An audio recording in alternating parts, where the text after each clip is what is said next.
Hello everyone. In last class we discussed about the types of mutation, जिसमें हमने 3 different types of mutation को deal कर लिया था और जो लास्ट वन थी that was the gene mutation. In this video we will discuss about the mutagen and the types of the mutagen. तो सबसे पहले बात हम कर लेते हैं what is mutagen, कि mutagen है क्या.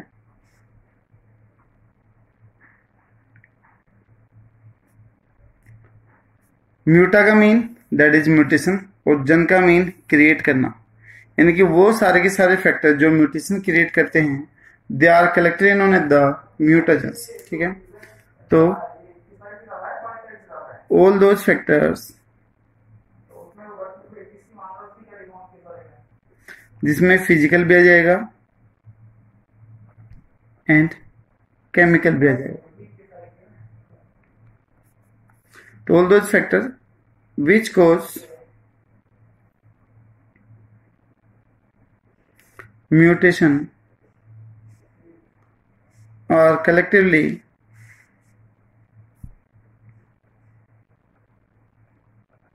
known as mutagen. तो उन सभी को हम इस में क्या बोल देते हैं, म्यूटेजन बोल देते हैं. वो सारे के सारे फैक्टर जो म्यूटेशन करवाने के लिए रेस्पॉन्सिबल है they are collected known as the mutagens. ठीक है, फिजिकल भी हो सकते हैं और केमिकल भी हो सकते हैं. तो अभी देख लेते हैं types of mutagens. Types of म्यूटेजन कि म्यूटेशन करने के लिए कौन कौन से फैक्टर रेस्पॉन्सिबल है वो हमें यहाँ पर देख लेंगे. तो अगर हम बात करें तो दे में भी physical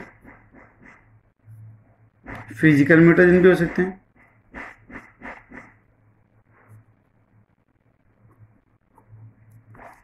and they may be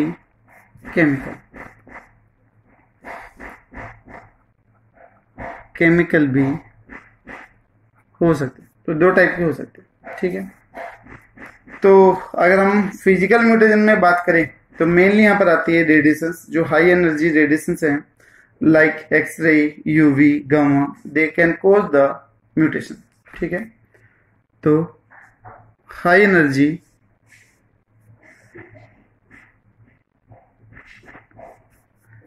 radiation like X-ray, UV, gamma can cause the mutation cause कर सकते हैं.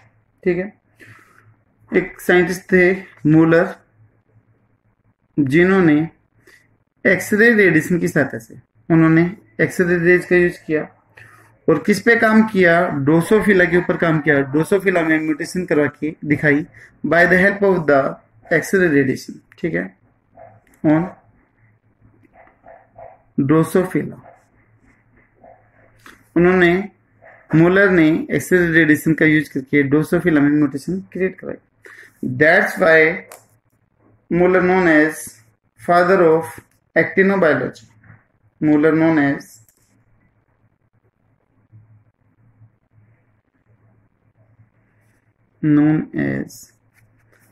father of actinobiology.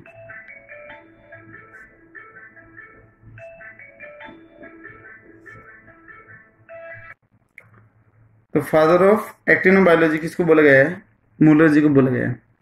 और एक्टिनोबायोलॉजी होती क्या है, स्टडी ऑफ द रेडिएशन, इन्होंने द एक्टिनोबायोलॉजी, स्टडी ऑफ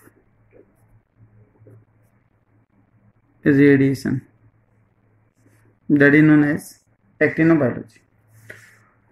और अगर हम इसकी बात करें एक्टिनोबायोलॉजी की, पहले फिजिकल फैक्टर को डील कर लेते हैं, केमिकल फैक्टर को फिर बाद में देखते हैं.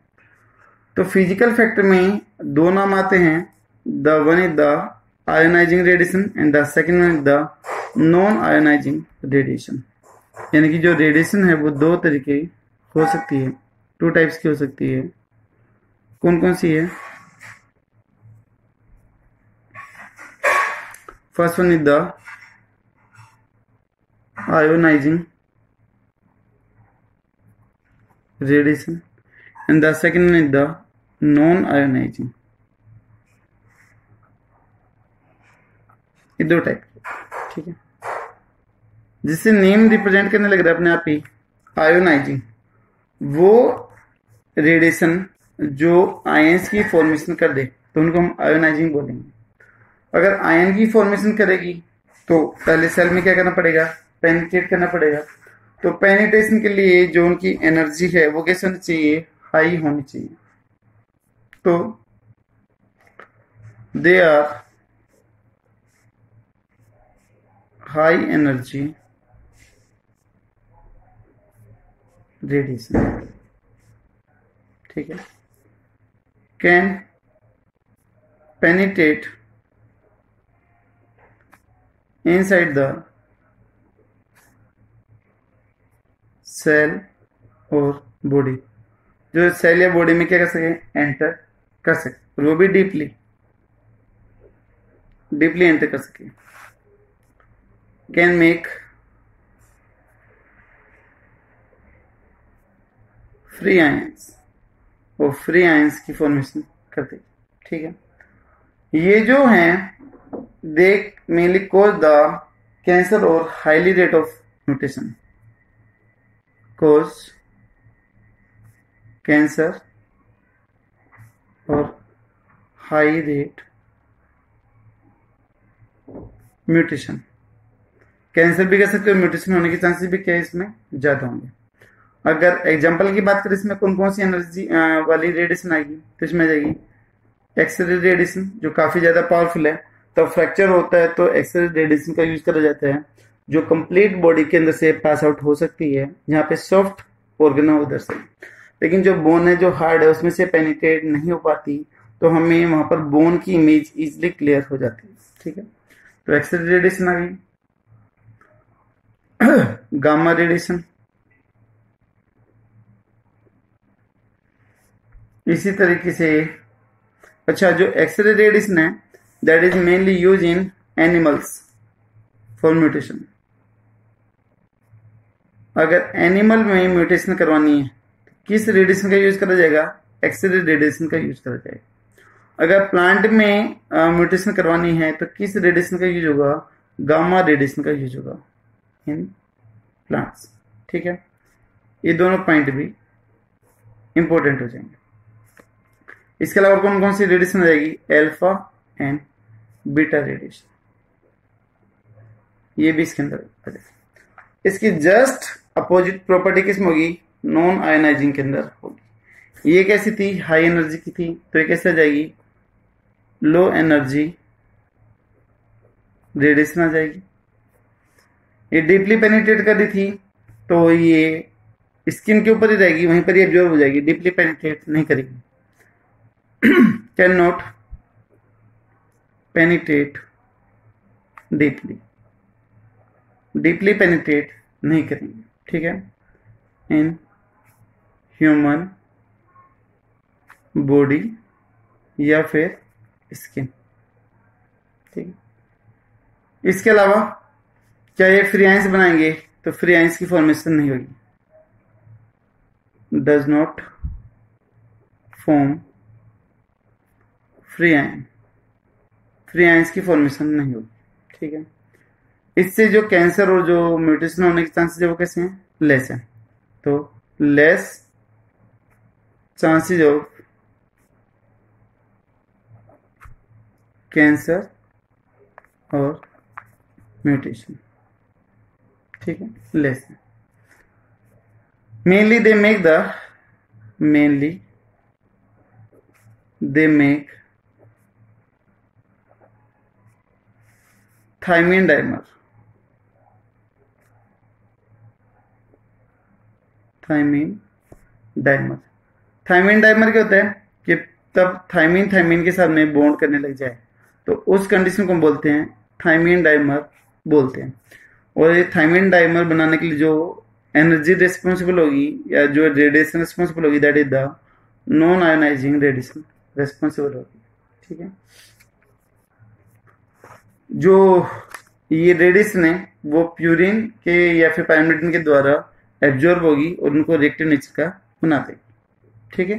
तो ये हो गया आपका difference between the ionising and the non ionising radiation. ये था आपका फिजिकल म्यूटेशंस, पहला जो हमने यहाँ पर डील किया। सेकेंडरी आ जाते that is the chemical mutation. Physical यहाँ पर complete. Second one is the chemical mutation. When mutation take place by the effect of chemical, that is known as the chemical mutation. When any chemical behave as mutagen, then that chemical is known as the chemical mutation, उसको हम बोल देंगे। ठीक है, chemical mutation में अलग अलग category बनाते हैं। सिंपली कई बार ऐसे बोल देते हैं कि किस किस कैटेगरी में रखते हैं। तो पहली कैटेगरी का नाम आ जाता है that is D emanating agent. D emanating agent. दूसरा आ गया दैट इज एल्काइलेटिंग एजेंट। तीसरा आ जाएगा बेस एनालॉग। इसी तरीके से four that is hydroxylating agent.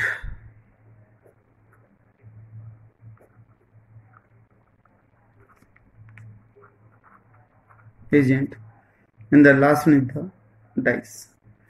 ऐसे हम इनको इंडिविजुअली भी डील कर सकते हैं और इवन को हम इनको क्लासिफाई करके भी डील कर सकते हैं।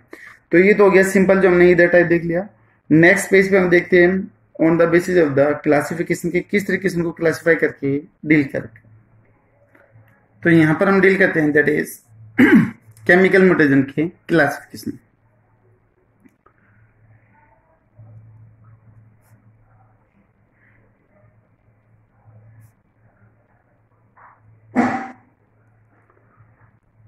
जो केमिकल म्यूटेशन जो सबसे पहले फाइंड आउट किया था दैट इज बाय द ऑरबच नाम की साइंटिस्ट ने किया था। ठीक है, पहले थोड़े से देख लेते हैं।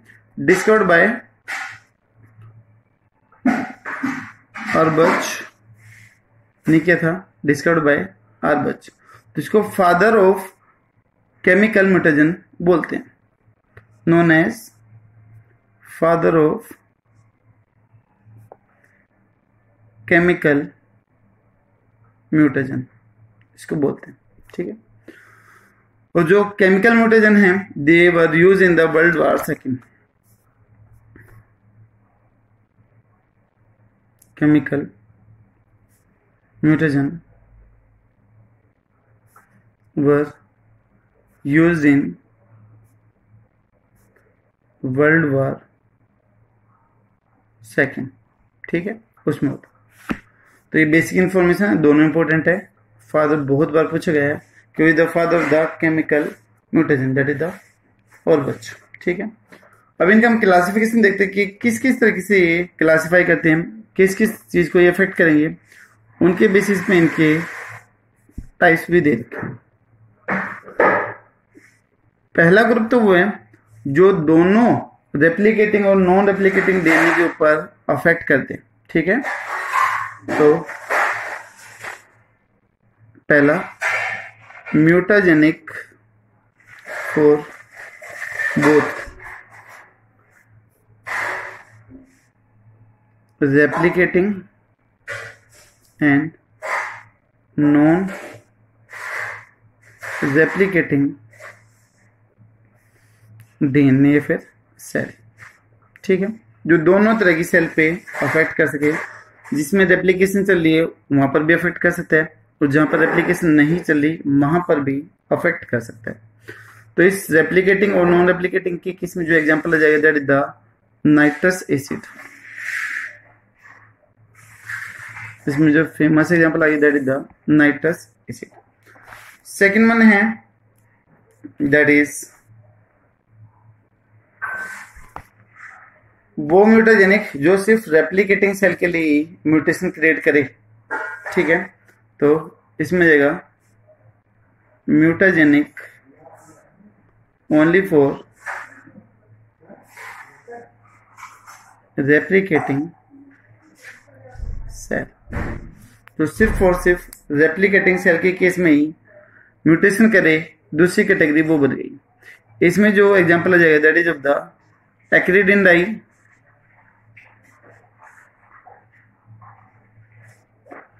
और एक आ जाएगा आपका बेस एनालॉग आ जाए, ठीक है। तो कुछ इस तरीके से भी क्लासिफाई कर रखा है। एक हमने डायरेक्ट देख लिया था और एक तरीका ही है। अब जो हमने 5 टाइप देखे हैं उन सभी को हम एक एक करके देखते हुए चलते हैं। सबसे पहले इनके बेसिस पे ले लेते हैं, नाइट्रस एसिड ले लेते हैं, उसके बाद में डाई ले लेते हैं, फिर बेस एनालॉग, फिर जो बाद में बच जाते हैं अपने 2 टाइप और उनको और डील कर देते हैं। तो first one is the nitrous acid.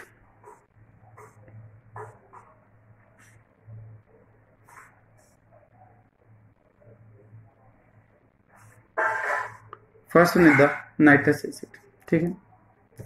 तो नाइट्रस एसिड क्या करेगा, it cause the direct oxidation of deamination, यानी कि जो डी अमीन ग्रुप जो अमीन ग्रुप था उसका डीएमिनेशन करवा देगा और साथ में क्या करवाएगा, ऑक्सीडेशन करवा देगा, ठीक है।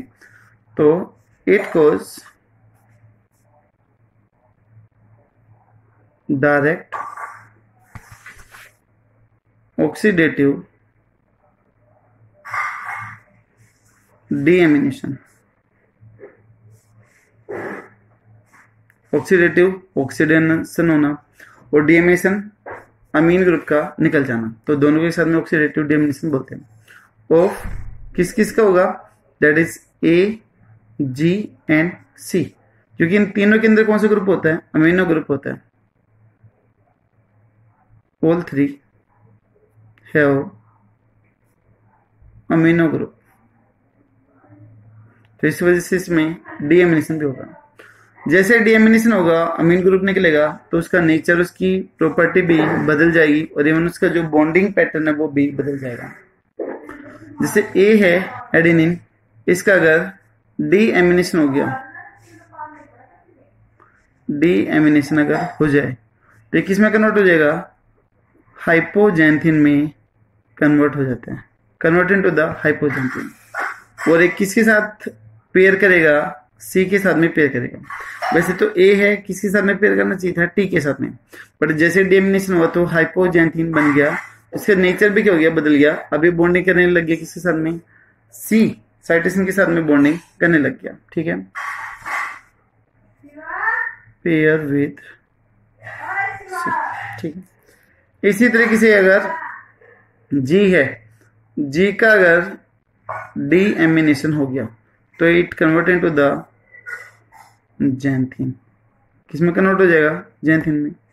और अभी किसके साथ में पेयर करेगा, pair with C. Normal case में भी जी सी के साथ में बॉन्डिंग करते हैं, लेकिन यहाँ पर जैंथिन बना है तो वो भी सी के साथ में ही बॉन्डिंग कर रहा है, ठीक है। यहाँ पर सी का अगर डीएमिनेशन हो जाए, if C get deamination then it convert into the U, uracil के अंदर कन्वर्ट हो जाता है, and start pairing with the A, और ए के साथ में पेयर करना स्टार्ट कर देता है, ठीक है। तो ये हो गया नाइट्रस एसिड का इफेक्ट कि जो इनकी प्रॉपर्टी को चेंज कर देता है, उसके बॉन्डिंग नेचर को भी चेंज कर देता है, ठीक है। Second type that is dye. Dye देंगे, डाई के अंदर 2 नाम आते हैं जो काफी ज्यादा पावरफुल है। The first one is the acridine dye and the second one is the proflavin are very powerful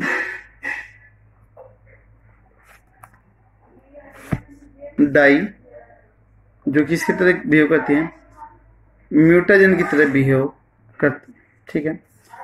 and these dies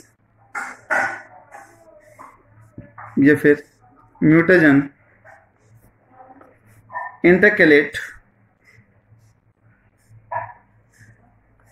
between DNA base, यानी कि जो बेस पेयरिंग है, जैसे ए टी के साथ में बॉन्ड करता है, जी सी के साथ में बॉन्ड करते हैं, उनको इंटरकलेट करवाते हैं, यानी कि उनमें अंडरस्टैंडिंग गलत करवाता है, वो गलत बॉन्डिंग करना स्टार्ट कर देते हैं, ठीक है। एंड इफेक्ट डीएनए रेप्लिकेशन, अगर वो गलत नाइट्रोजन बेस को आइडेंटिफाई करेंगे तो काफी ज्यादा म्यूटेशन होगा, ठीक है, जिसकी वजह से रेप्लिकेशन भी क्योंकि वहां पर अफेक्टेड हो जाएगी, क्योंकि रेप्लिकेशन के दौरान ही नाइट्रोजन बेस ऐड होते हैं। अगर वहां पर गलत आइडेंटिफिकेशन हुआ रेप्लिकेशन के दौरान तो म्यूटेशन हो जाएगा। तो हमने ऊपर भी देखा था कि ये जो डाइवाल है वो रेप्लिकेटिंग सेल को अफेक्ट करता है जहां पर रेप्लिकेशन हो रही है, क्योंकि वहां पर बेस जो आइडेंटिफिकेशन उनको गलत करवा देगा, ठीक है। एंड फाइनली cause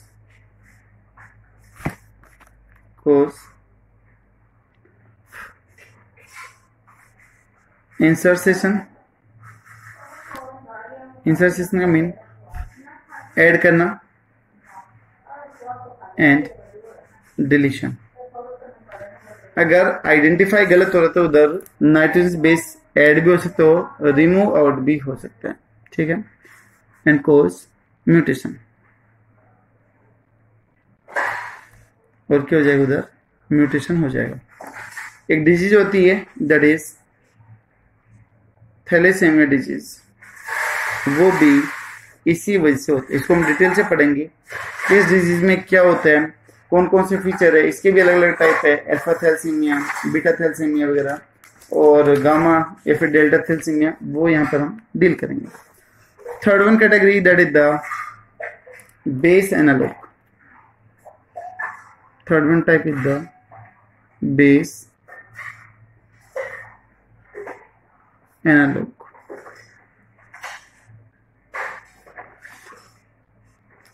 देखिए बेस एनालॉग क्या होता है कि इनकी जो स्ट्रक्चर होगी वो सिमिलर होगी एज द नॉर्मल बेस, बिल्कुल नॉर्मल बेस के जैसे दिखाई देंगे, बट इनका एडिशन वहां पर क्या करवा देगा, म्यूटेशन कोज करवा देगा। उसके जैसे दिखाई तो दे रहे हैं लेकिन एक्चुअली में वो है नहीं, तो जिसकी वजह से वहां पर कुछ ना कुछ दूसरा इफेक्ट दिखाई देगा, जिसकी वजह से उधर म्यूटेशन क्या हो जाएगी, क्रिएट हो जाएगी।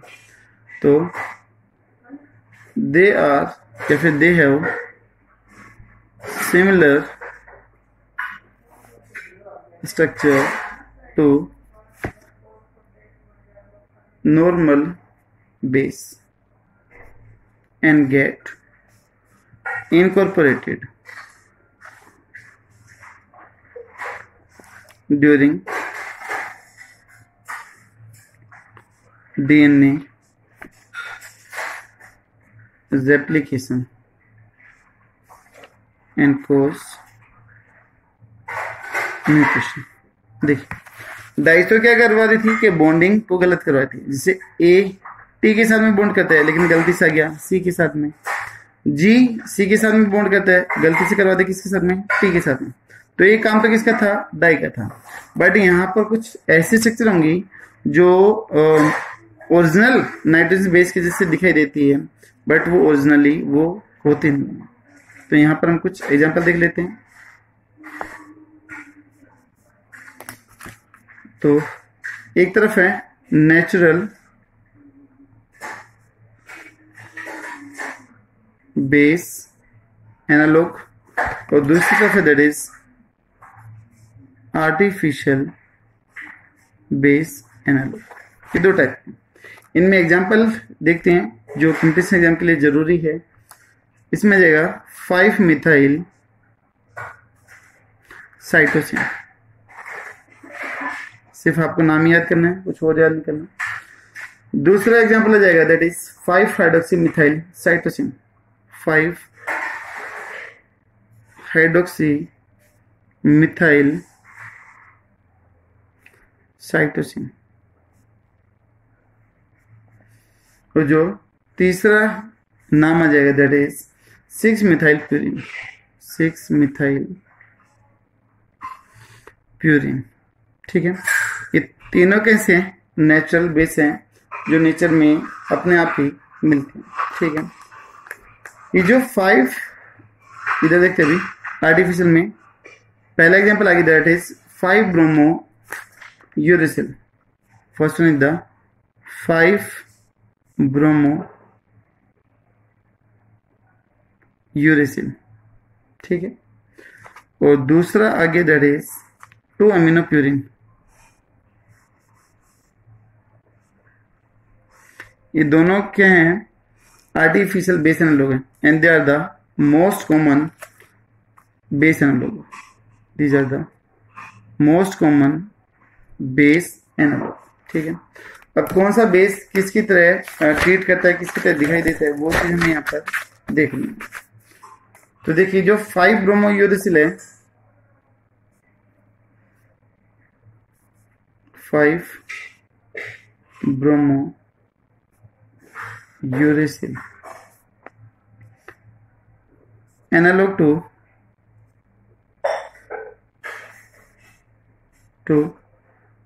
टी दैट इज थायमिन के एनालॉग। इसी तरीके से जो 2 अमीनोप्यूरिन है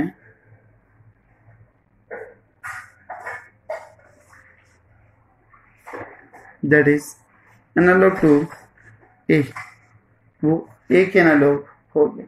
ठीक है, और जो ये अमीनोप्यूरिन है that can also make the bond with the cytosine, C के साथ भी बॉन्ड कर सकते हैं।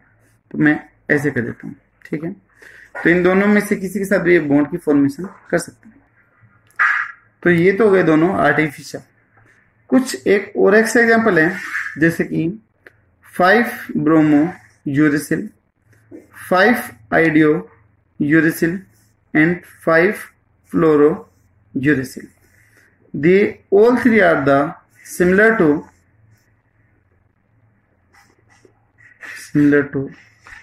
थायमिन। किसकी जैसे सिमिलर है? थायमिन की जैसे सिमिलर है। ठीक है, नेक्स्ट वन हम बात कर लेते हैं। जो हमने क्लासिफिकेशन देखा था पीछे, उसके बेसिस पे तीनों टाइप्स यहाँ पर कंप्लीट है। 2 एक्स्ट्रा और कैटेगरी बचती है, अल्कलाइलेटिंग एजेंट, और एक बचती है आपकी हाइड्रोक्सीलेटिंग एजेंट। वो देख लेते हैं, कोई इतना वो सिलेबस में है नहीं, लेकिन फिर भी देख लेते हैं एक बार। Next one is the 4th type is the alkylating agent, यानी कि वो एजेंट, वो म्यूटेजेंस जो अल्काइलेशन करवाए, that is known as the alkylating agent.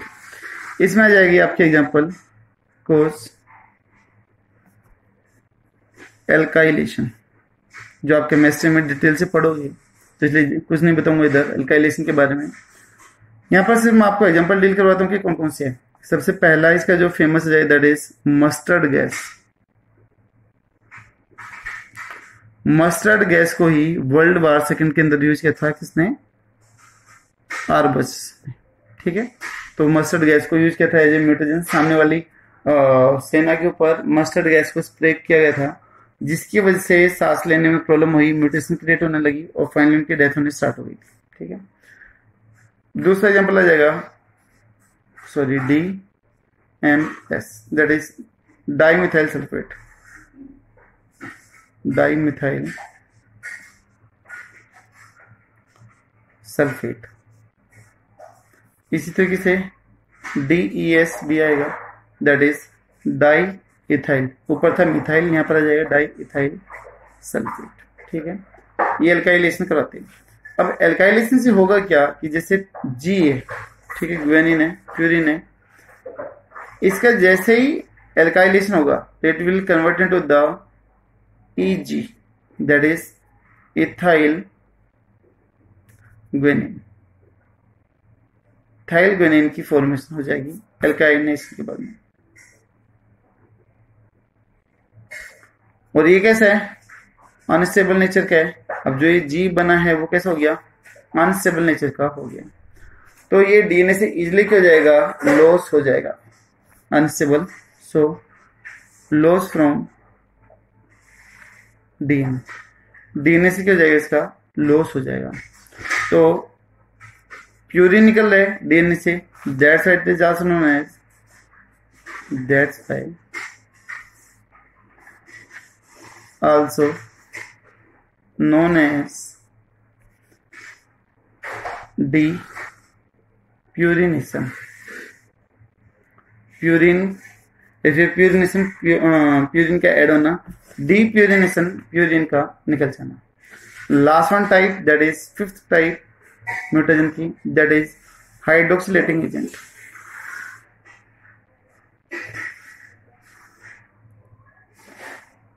Hydroxylating agent ये क्या करवाएंगे, हाइड्रोक्सिलेशन करवाएंगे, यानी कि हाइड्रोजन ग्रुप को ऐड करवा देते हैं। कोर्स